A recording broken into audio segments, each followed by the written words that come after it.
para quem nos acompanha, a gente vai precisar fazer um retrospecto de como o Supremo atua.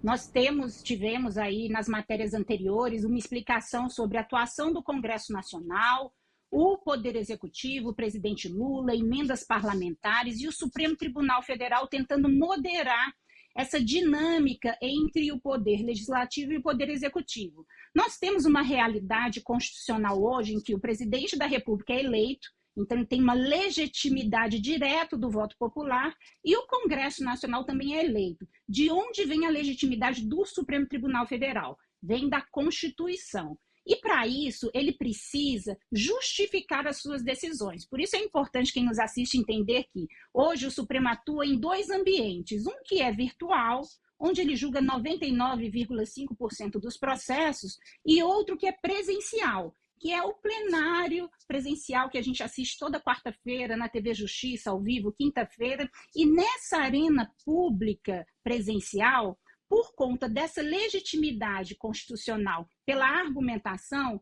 em alguns casos muito polêmicos, os ministros e o próprio tribunal sentem essa necessidade de dar uma justificativa à sociedade, uma satisfação de contas. Por quê? Porque como o Supremo acaba regulando os outros poderes, é a opinião pública que influencia em como a corte efetivamente se posiciona. Então, nós temos esse fenômeno que até dialoga com essa tentativa do ministro Luiz Roberto Barroso, que é presidente do CNJ, atual presidente do Supremo, lembrando que a presidência do Supremo muda a cada 2 anos, né? Então, essa tentativa de tornar o tribunal mais acessível, de simplificar, de se aproximar da sociedade, e, por outro lado, essa dinâmica dos ministros do Supremo em temas muito polêmicos e que geram alguma divergência, justificar para quem assiste a TV Justiça que caminho ele está tomando, por onde ele está indo, o que pode, inclusive, ocasionar mais confusão, principalmente em temas como esse, da regulação das redes sociais,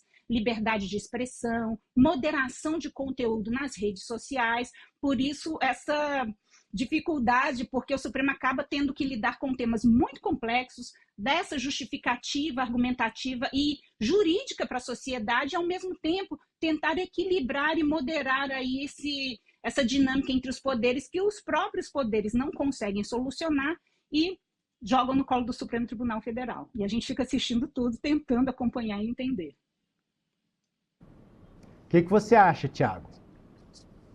Jazz, a Damares fez um retrospecto aí muito interessante e realmente imagina não vou dizer pressão porque é minimizar, imagina o grau de responsabilidade onde um julgamento vai afetar a nação inteira. Uma matéria como essa, que diz respeito à retirada do ar de conteúdo por parte das plataformas, apesar de aparentemente simples, né, você destacar ali o fato dela precisar de uma decisão judicial para retirar um conteúdo do ar ou não, ela é uma matéria absolutamente complexa.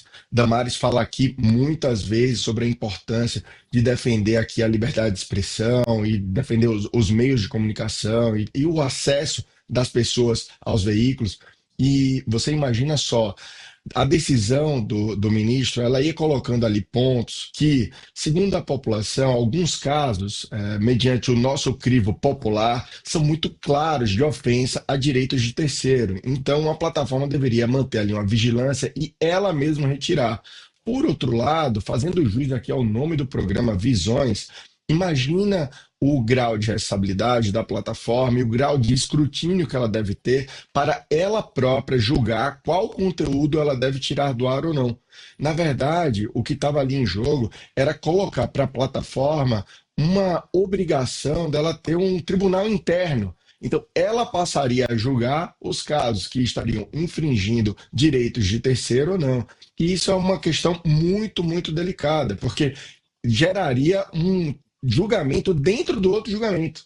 Então as pessoas passariam a ter seu conteúdo tirado do ar pela plataforma e ingressariam contra a plataforma. Então é uma medida muito, muito delicada. Logicamente que poderia ser explicada em talvez um pouco menos de tempo, mas por outro lado é uma matéria que vai afetar toda a sociedade, até porque a gente tem aí os fenômenos das redes sociais e isso influencia muito a opinião pública, a informação. Então é uma matéria que afeta diretamente a vida do brasileiro. A gente sabe que o brasileiro ele utiliza massivamente as redes sociais, isso ficou muito provado agora nas eleições, principalmente a eleição de São Paulo foi praticamente comandada pelas redes sociais, então era uma matéria muito polêmica. Então, de um lado, você tem uma responsabilidade gigantesca entre colocá-la ali ao crivo das plataformas ou do próprio Poder Judiciário, que, na minha opinião, é mais acertado, e, por outro, você tem ali uma proteção do direito de terceiro. Logicamente, a simplificação ela é a palavra-chave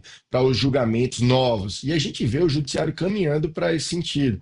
Ontem eu estava num evento e se falou muito da utilização de inteligência artificial para padronizar as decisões dos tribunais superiores. Então, vem por aí o uso de tecnologia para você padronizar, e isso não quer dizer retirar a decisão da pessoa humana, mas sim utilizar os recursos tecnológicos que a gente tem para criar padrões, evitando ali que você tenha dentro de um mesmo gabinete uma decisão positiva e negativa para casos muito similares.